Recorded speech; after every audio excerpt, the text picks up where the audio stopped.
আসসালামু আলাইকুম।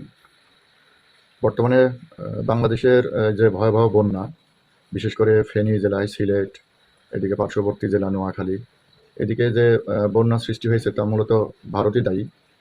কারণ আহ, ভারত আমাদের যখন পানির দরকার তখন ওনারা কখনোই আমাদেরকে পানি দিবে না, বা আটকিয়ে আমাদেরকে শুকনায়, খরায়, মানে শেষ করে দিবে আর কি। আর যখন আমাদের পানির দরকার নাই, বর্ষা মৌসুম, তখন উনি আমাদেরকে মানে ডুবাই মারতে চায়। আসলে এই যে বর্তমানে যে বন্যা দেখা দিয়েছে, এটা ভারতেরই একটা চাল। বাংলাদেশের যে স্বৈরশাসকের পতন হয়েছে, সেই স্বৈরশাসক শেখ হাসিনা পতনের পর উনি ভারতে গিয়ে আশ্রয় নিয়েছেন, এবং সেখান থেকে মোদির সঙ্গে করে এই চালগুলো চালছেন।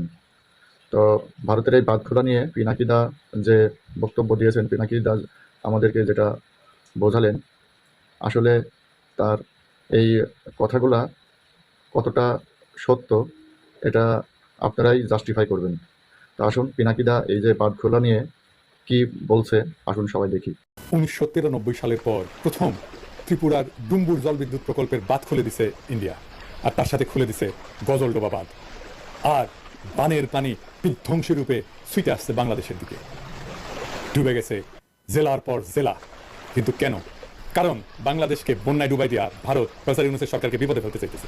একই সাথে বাংলাদেশের ছাত্র জনতা দিল্লিদাসী হাসিনাকে জয় বাংলা করে দিছে, তার মানে ইন্ডিয়ারে আউট করে দিছে। এইটা সফল করায় ভারত তার প্রতিহিংসা চরিতার্থ করতেছে। ভারত আর হাসিনা আমাদের যে কোনো বৈধ লড়াইকে জঙ্গি জামা ট্যাগ দিয়া ডিলেজিটিমাইজ করতো।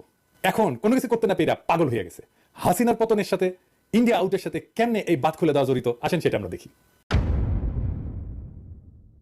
বিরোধী দলের আন্দোলনকে যদি জঙ্গি আন্দোলন হিসেবে দেখানো যায়, তাহলে এর বিরুদ্ধে পশ্চিমা দেশগুলোকে উস্কে দেওয়া যায়, এবং এটাই করে আসছে আওয়ামী লীগ দিনের পর দিন, যুগের পর যুগ ধরে। ভারতের কপাল খারাপ, সেই সুযোগ পাওয়ার আগেই খুনি হাসিনা প্রাণ নিয়ে পলাই গেছে ইন্ডিয়া।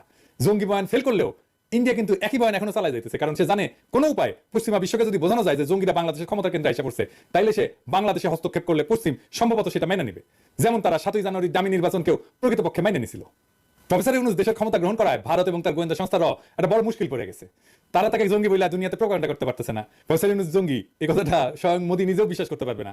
সুতরাং তারা নামছে এমন এক কাজে যেন প্রফেসর ইউনূসের সরকারকে ক্রমাগত বিপদে ফেলা যায়, এবং তারা এই কাজ করে যাবে, দিনের পর দিন করবে, একটার পর একটা করে যাবে।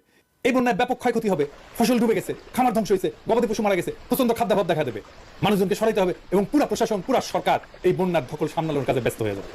এই অর্থনৈতিক ধাক্কা সামলানো খুব কঠিন হয়ে যাবে। তার মধ্যে তো হাসিনা দেশকে পুরোটা ফোকরা বানাই দিচ্ছে। এখন তাদের একটাই মিশন, তা হলো প্রফেসর ইউনূসের সরকারকে যেভাবে পারে বেকায়দা ফেলা। এই বাঁধ খুলে ডুবাই দেওয়া তারই একটা পদক্ষেপ। এই বন্যা পরিকল্পিত বন্যা, এটা কোনো প্রাকৃতিক দুর্যোগ না। কোনো সতর্কতা ছাড়া একবারে বাঁধ খুলে জনপদের পর জনপদ ডুবাই দিছে। আইন অনুসারে এটা করতে পারে না, কিন্তু সতর্কতা দিতে হবে এবং ধীরে ধীরে পানি ছাড়তে হবে, এটাই নিয়ম। এটা প্রতিহিংসা। আর এইটা আমরা ভারতের মিডিয়ার হেডলাইনে দেখতে পাই। দেখেন কি লিখছে, কি নির্মম রসিকতা। অবশ্য আমাদের পোলাপানেরা ওই রসিকতার পরে ওই ওয়েবসাইটে জয় বাংলা করে দিয়েছে হ্যাক কইরা।